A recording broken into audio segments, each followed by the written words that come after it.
Beautiful students. A couple things to note on the schedule. Friday will be our script read through, and all the other stuff is on here. The final paper directions and requirements were posted last night, which was Wednesday.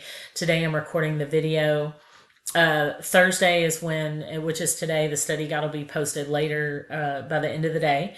And then Friday, make sure you come with any questions about this paper after you watch this full video, please. I go to a lot of trouble to record these, so please listen to it to the end. Script discussion board is posted Friday during class, and the final paper and final exam student guides should be reviewed this week so that you can get started.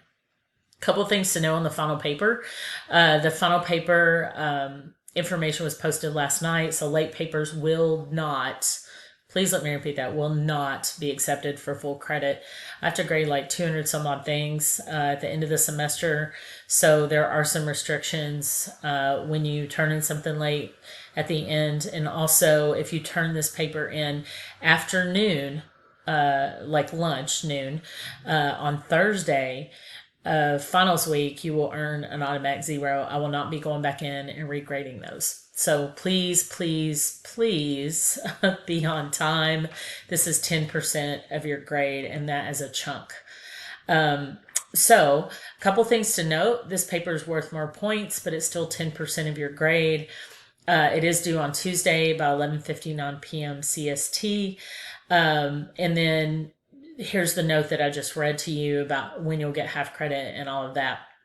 So next thing we're going to do is go ahead and go through the script analysis. Let's look through here. So the information on this paper, the rubric covers all of the aspects that you'll have to include on your paper. First thing you'll want to do is set your paper up in MLA. Make sure you have the 4 components, which you should already know. Up in your top left-hand corner, make sure you have a page number and your last name in your header. Make sure you're using Times New Roman 12 font, as we have all semester. You should have 1-inch margins, which is the default in Word. You should have a fully formatted works cited page. You will want to double check that. It is graded more strictly at the end of the semester because part of your assignment on this paper is to find it, look it up, do it. By looking up things, it helps train your brain. Well, I can do anything, right? So if you can look it up and you can find it, you are in good shape. There's no lab for this paper, which makes it a little bit different as well. But again, part of the grade on this is doing your own MLA formatting, and that does include the in-text citations. So I highly suggest using the YouTube videos to quote from on your choice, which I'll talk about in a minute. But that is up to you. It's just easier to document those in-text citations. You can look up if you put into Google and you go to, you can just put in OWL, OWL, MLA, in-text citations for YouTube video. You will find that. Now, if you use the videos that I posted, some of the requirements for the sources will not apply to that, because one of the things I said is you have to have the author, the year, and the title. Now, most of these are going to have, well, they're all going to have the year and the title, but what might be missing is a full author name of who posted it. It'll probably be username, and that's what you'll use for your author name if that's the only thing available on the YouTube video. So that's just a suggestion of mine. It's up to you how you handle it. It is a lot more difficult to document a script in text citation, and it's just a little more difficult to do that. It's doable, but it's a little more difficult. So on here, what you'll see, the length requirement, and there is an additional deduction for this. It really has to be on point. I want to encourage you to make sure that you go above and beyond if you're in doubt. As soon as I download your paper, I'm going to make sure all the spacing is correct, and I'm going to see, do they have 4 pages minimum? And that means to the last line, last space. If it's not to that, then I'm going to deduct points up to a pretty hefty amount. So not meeting the length mark or going over the length will result in deductions for up to 30 points. Please don't contact me and ask me if you can go over. You're going to have to be concise on this. I think that it is very doable. if you organize it into paragraphs and then just go back through and fill in the gaps if you need to. There will be a 10-point deduction per source that is not included in this paper. If you include no sources, this paper is going to really suffer because you have no supports for any of your discussion in the analysis section, which is the purpose of the paper. So in this, you're required 3 outside sources and the play that you chose, which would be the YouTube play if you choose to document it that way. So you'll have a total of 4 on your works cited page, and you'll have in-text citations for all of those inside of your paper showing where those sources were used. In-text must be used for the outside sources and the play. It's easier to document quotes and information for videos than plays, and that's a hint. If we go down, here are your 2 choices. You will only choose one of these, okay, just one. So you can choose The Dumb Waiter or Trifles by Susan Glaspell, and I did put little summaries there so you would know what those are about. The video of the plays can be viewed for both of these and the presentation for both of these. And I think that if you click the actual title, The Dumb Waiter or Trifles, you can go to the actual script. So I tried to put all those in there. Remember, you have to download this document most of the time to do that. And you'll have to, depending on what kind of computer you're on, to access the, now it depends on your browser, but most of the time you're going to have to download it probably in Word. I would say this will do, that one will do the original, I believe. And then the other one, let me see here. I think that's the original one. And then this one is PDF. So I would go up to the three dots and download the original. And then for these, once you download it, it'll tell you what to do. You either hit Control and click on it, left click, or you'll hit, I can't remember the button on, let me look. The iPad is Command CMD. So sorry, my iPad's over here. So either one that you choose will work for this. And the following is how the paper is going to be graded. And that's really important. Okay, so it also tells you to see the notes at the top about some of the deductions. I tell you that if your paper is 3 or less pages, it'll get an automatic 0 and how much the deductions can be. Now, if your paper's that short, you're not really covering everything. Anyway, so in the introduction, it has to only be one well-developed paragraph. The thesis is 1 sentence, and I'll tell you what I want in that, and I'll give you some examples. So you're going to be very clear in your introduction. Introduce the script or the play, the name of the play, and its context. So in what context? For example, what time period are we in? When was it written? How is this evidenced? So is it the clothing, the language, something inside the actual video, inside the actual script that indicates sort of this time period? You can use sources to help you decide what the time period is, but I'm looking more for like how they're speaking. Maybe there's some sexism, the way the women are assigned matriarchal duties. There are a lot of ways to tell a time frame in here. For example, in Trifles, you'll see that the women are dressed slightly conservative, and they're expected to have certain roles. Sometimes their emotional state is referred to. That could give you a clue to how men and women are interacting in this society.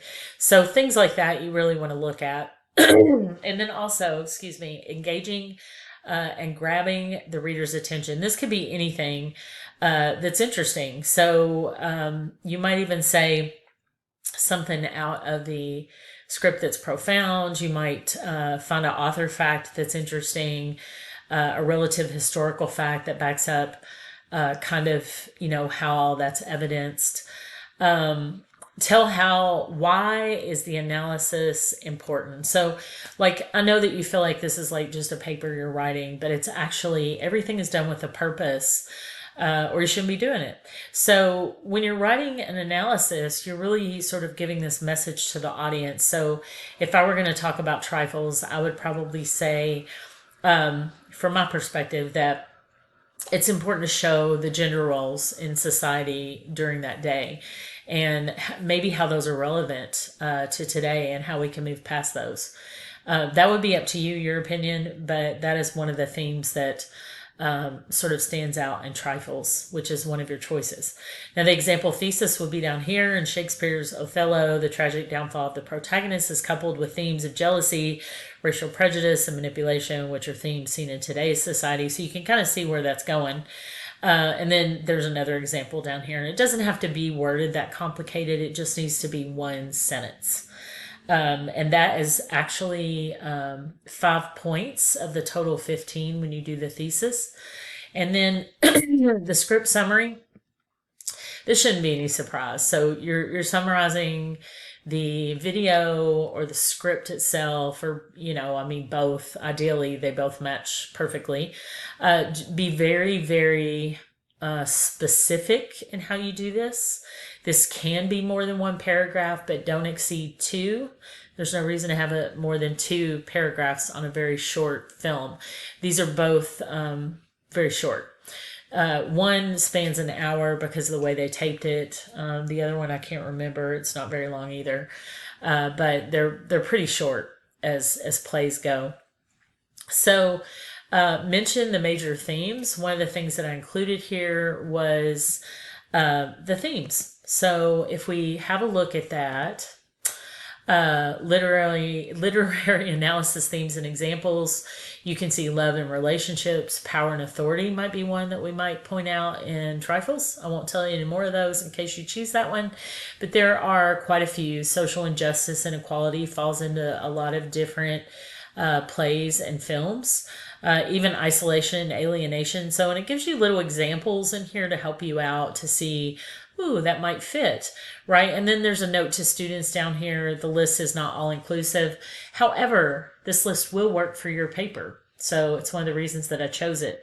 It's an excellent place to start. So hopefully that helps you, and that actual link is right here inside of it, and then demonstrates a solid understanding of the script's narrative structure. So this isn't something we've necessarily covered at length. You'll need to discuss every area in the article. Just you don't need to discuss everyone in the area. Every area of the article, just the ones that apply to your script. So if we were going to look at that, it might not all of these are going to apply, right? So the act structure, for sure.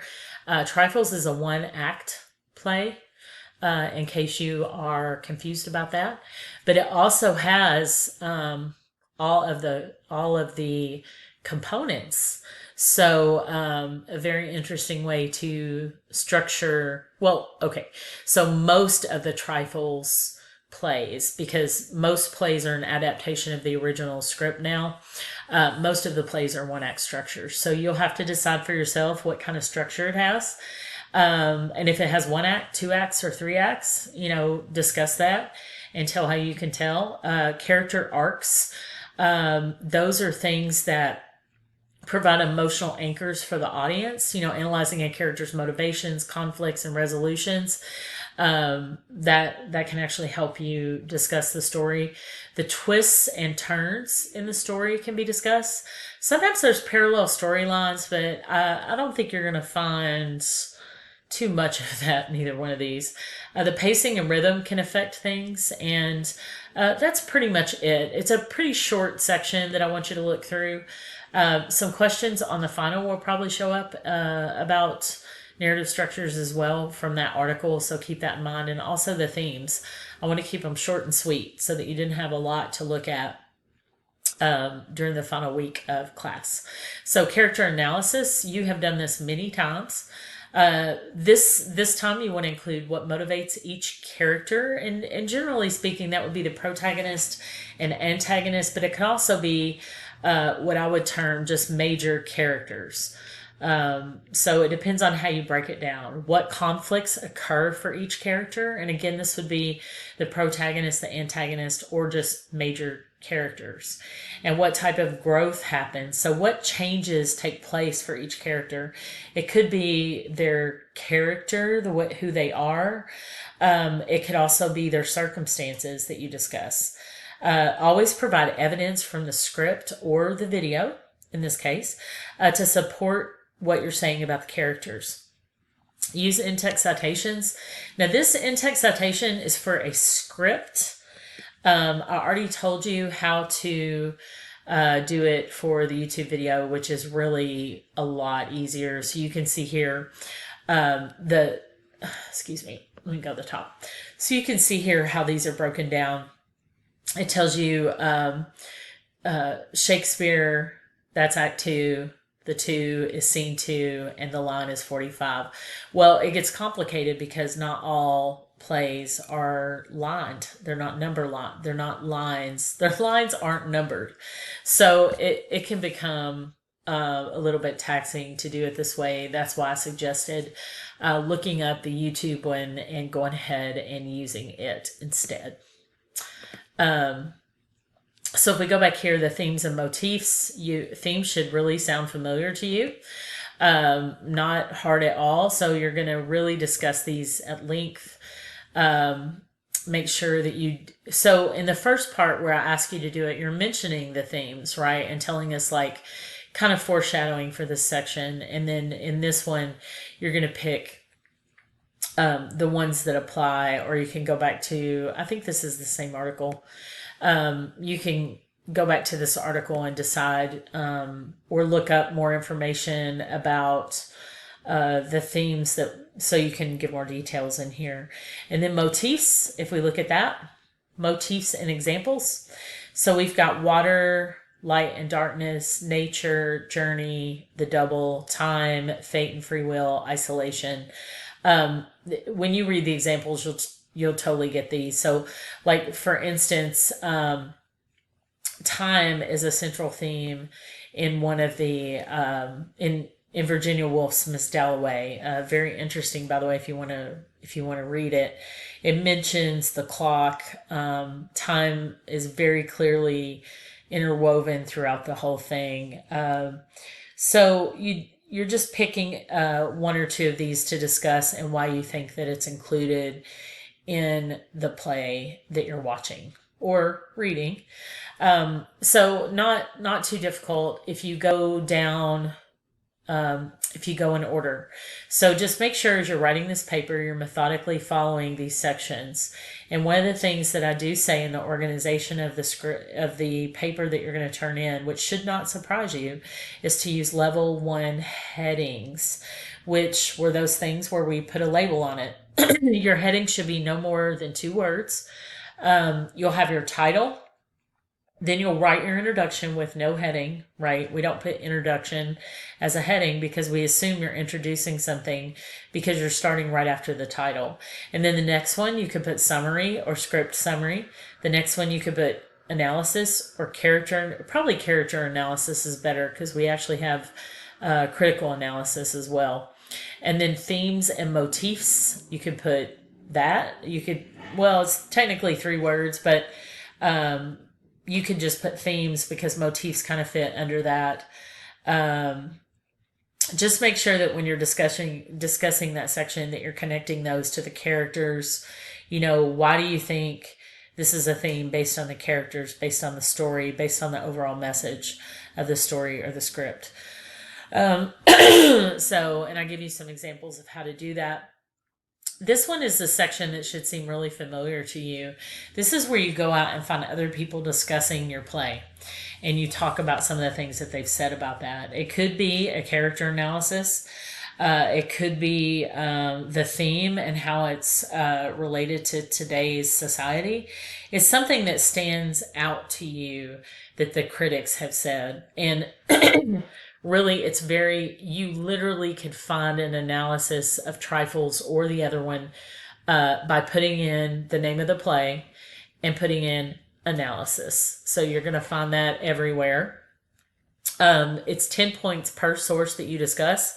Make sure you're being very careful not to just repeat. Try to pick different aspects that stand out in each article that you find from a different expert. So you'll go find 3 sources. This is where those are required. It has to be 3 different sources.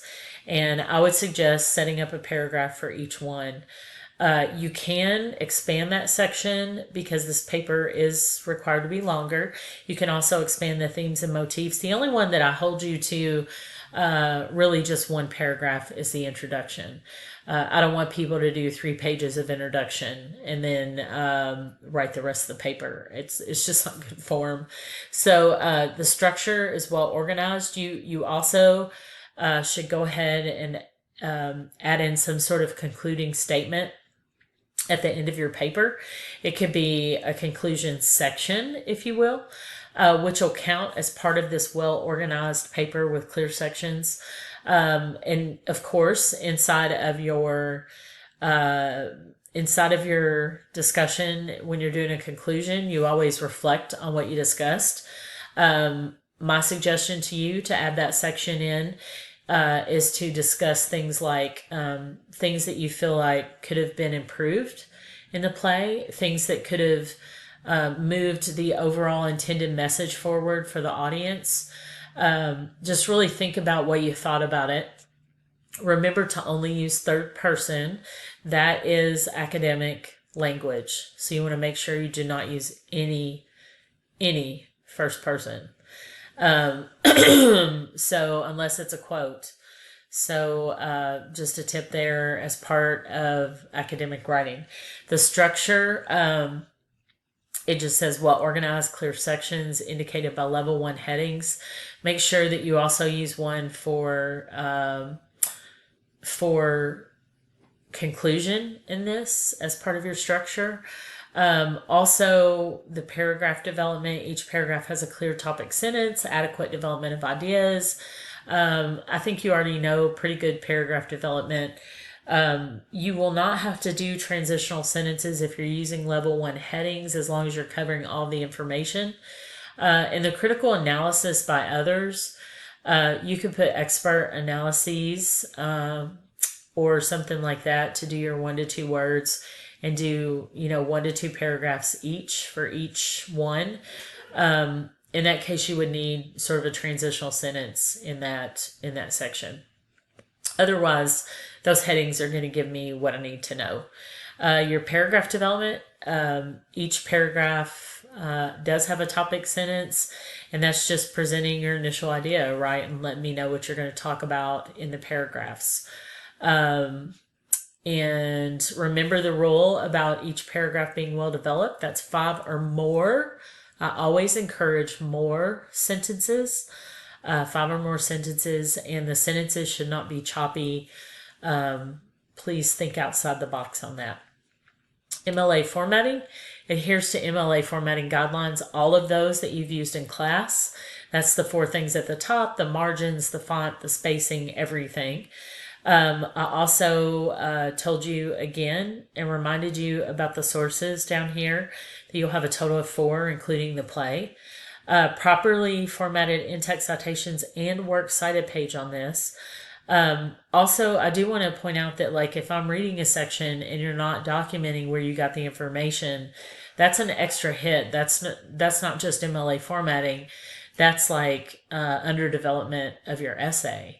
So if, for instance, if you're up there with the experts talking about how they analyzed your play, and then you don't document how you know the information you're telling me, that's actually different points counted off.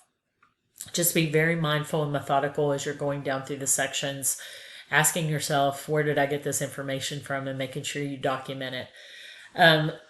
So the MLA formatting is pretty clear down here. I do tell you that how much will be taken off per source. I'll remind you that again. Down here, clarity and conciseness. This also will include my attention to things like sticking to academic language, which means avoiding first and second person language. It also means avoiding contractions. So in this paper, any contractions like I'm, which is I am, don't, do not, can't, cannot, you just spell out the word. It's not that many extra letters, and it is more academic to do so. Avoid any unnecessary fluff. You shouldn't have room for fluff in this because the paper's 4 pages.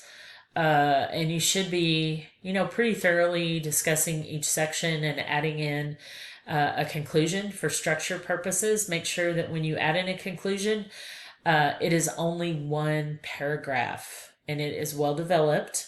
You wrap things up, give me a little information about the things that you liked about it. For instance, if you say Trifles had a positive spin on, well, I don't want to tell you that, but what was good in Trifles. You don't have to say, I believe that. There's no reason to have to use first person there. You can just state what was positive about it, and then some changes that might need to take place to make the play maybe convey its message better is blank, right? Adding in this or that. So you get my drift on avoiding that first person, second person usage. Grammar and syntax. This is really important. There's 15 points down here. I should not be able to run a grammar check on your paper and find anything incorrect.